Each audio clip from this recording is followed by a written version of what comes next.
afternoon, everybody. 2:03, back 2:03:33. That is the time on the clock right now. And this is 9:10 a.m. the Superstation, the future of radio. I'm Cliff Russell. This is the Cliff Russell Show. And as usual, I give the number right off the top, 313-778-7600. 313-778-7600. Give us a call. Would love to talk to you, especially during this first half hour. Yesterday, someone called up and was trying to say there was no evidence of collusion by Donald Trump and the Russians, which I still disagree with. But he was talking about a memo. And the caller's name, I forget specifically. But if you're out there, caller, what is the name of that memo that you said proved that the whole Russian-Trump campaign collusion thing was a hoax?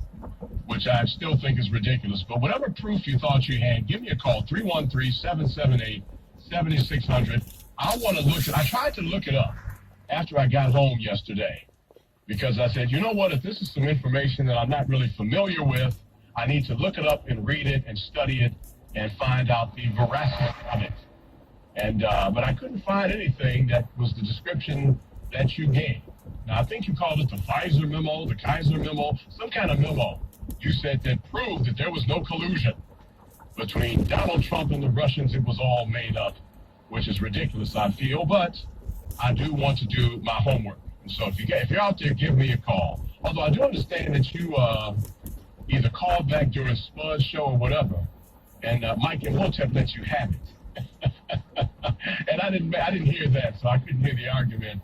I'm not quite sure what that was about. But anyway, give me a call, 313-778-7600.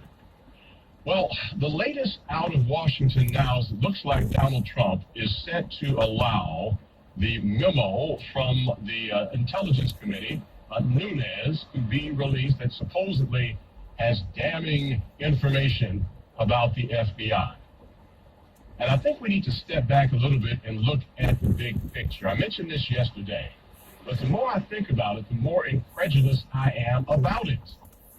And that is that the Congress of the United States, headed by Republicans, is now investigating and castigating the FBI and the Justice Department and essentially saying that the Russian interference in this election, which all of our intelligence agencies agree happened, is not that important. They don't really want to investigate it. They don't really want to that. At most, they may give it some lip service, but that's not as big a priority as trying to figure out what the FBI did wrong. Our FBI did wrong. And so, as people go to the polls in 2018, as people go about their daily lives in 2018, I hope that they will pay attention to that and understand what is happening in this country right now. 313-778-7600. And this is the first day of Black History Month. And I have some thoughts and suggestions about that, and I would love to hear yours as well. First of all, during Black History Month, make it a conscious decision every single day to try to find out something in history that you did not know before. And it's really not hard to do. There are so many stories, so many tales, so many happenings that occurred in history that we simply weren't told about, that it's not hard to learn something new about the history of this country, particularly during Black History Month, every single day. That's one of the recommendations that I have. Somebody asked me, I don't know a lot about Black history. Where should I start? And I always recommend The Miseducation of the Negro by Carter G. Woodson, who is the founder of Negro History Week, which evolved into Black History Month. I would say start with that book and then move on to other authors and other publications as well. And the thing that I posted on my Facebook post today that I really am encouraging people to do during February and really throughout the rest of the year, and that is to get in your car or get on a bus or a plane or whatever it is that gets you around and actually go visit these sites, these black historic sites across Michigan and across the country. Now, in the state of Michigan, now you know about me and these Michigan historical markers. I'm trying to see every one of them. I've seen over 1,300 of them so far. There are in existence between 17 and 1,800 of them, and I want to see them all. And I have seen a number of the black historical markers in Michigan.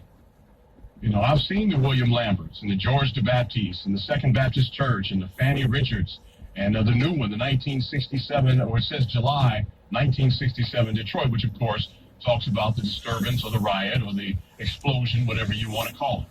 I've been to other parts of the state and seen the historical markers for black history. I've seen the Robert Brownwell marker up in Flint. I've been up to the Burston Recreation Center in Flint. And there are still several others that I have not seen yet. But I can't think of a more rewarding way to learn history, to celebrate Black History Month, than to actually get on the road and go to some of these sites and see where these things actually happen and read the information there and study them when you get home. It really is a rewarding experience. And frankly, it makes you smarter. It makes you more aware. It makes you less ignorant to our history. And I think really that's what Black History Month and Negro History Week were already designed to be periods of learning and education and then sharing that information once you get it. But I don't know if there's anything more satisfying than to learn a historical fact and to share it with somebody who didn't know it and see their eyes light up and to see them say, wow, I didn't know that. And to see how it changes their perspective on what is happening. 313-778-7600. Let me go to the phone lines. And Cleve is online, too. Let's start with Cleve today. Hey, man, how you doing? And thanks for calling. Yeah, love your show, Cliff. It's very interesting. First thing with Donald Trump, isn't it how ironic that the black people would protest and say police brutality and launch investigations into it and everything? But here's this guy criticizing the FBI left and right. Yes. And they're going right along with it. Like it's no problem whatsoever with it. But also for our history, Africans in this country, descendants of slaves, we have a whole lot to be proud of. The more you dig into history, the more you start loving yourself, the more information, because information is everything, especially about your history. The black folks start to love themselves big time, and you know more about America, more about the world. You know, that's just one tragic thing in our history, okay? Don't let that get us down. I want to know where I come from. I want to know. And then, you know what? We'll be a better people. And if the other races, European brothers and sisters need to dig more into their history, and they'll find out. Wait a minute. Let me jump in, Cleve. Because I think that our European brothers and sisters need to know more black history. In fact, they need to know it as much as anybody else.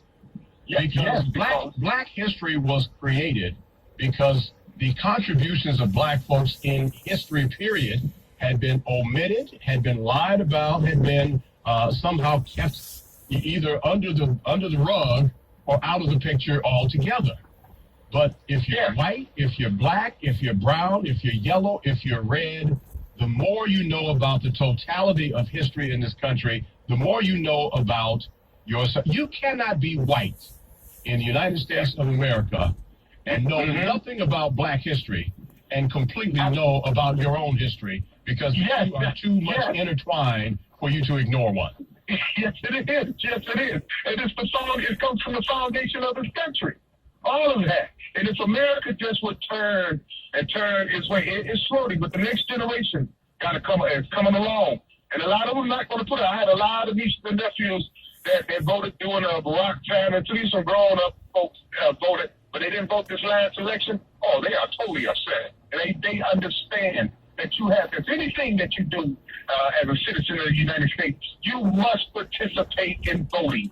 Voting changes everything in this country, no matter what. Even if the outcome don't come your way, you continue because you outnumber so many other people that vote as misinformed, our fellow citizens in this country. Thanks very much, Cliff. No, thank you for the call, my friend. I appreciate it a lot. One of the things that happens when you delve into history and you find out how we got to where we are is that you have a greater appreciation for other people and for how we got to where we are. For example, if you are seriously interested in black history, okay, let's say you're an African American and you're really interested in black history. If you delve deep enough and get the right information, it will give you a greater appreciation for whites in this country as well. One of the great untold stories in this country is the number of whites who put their lives on the line, who gave their lives to help the cause of freedom, to fight against slavery, to fight against Jim Crow, to fight against racism. You know, we all know the story of Jim Brown, or at least I think we do. And Lloyd Garrison, the great abolitionist. Well, there are scores and scores and scores of people in this country, white folks, who gave their lives and committed themselves to the right thing. And we need to know their history as well. And if you are black, you need to know that. You know, I know a lot of black folks. And I don't mind saying, I know a lot of black folks who, frankly, don't trust any white people. They think all white people are racist and bad and evil. They think all white people hate black folks. And that is very much not true. And throughout history, there have been whites in this country who have put themselves on the line. Whether it's Viola Liuzzo, whether it's Erastus Hussey. Some of you don't even know who those names are. You should know who they are. You should know who Viola Liuzzo is out of Detroit. You should know who Erastus Hussey was, he and his wife in Battle Creek, Michigan. And if you don't know, look it up.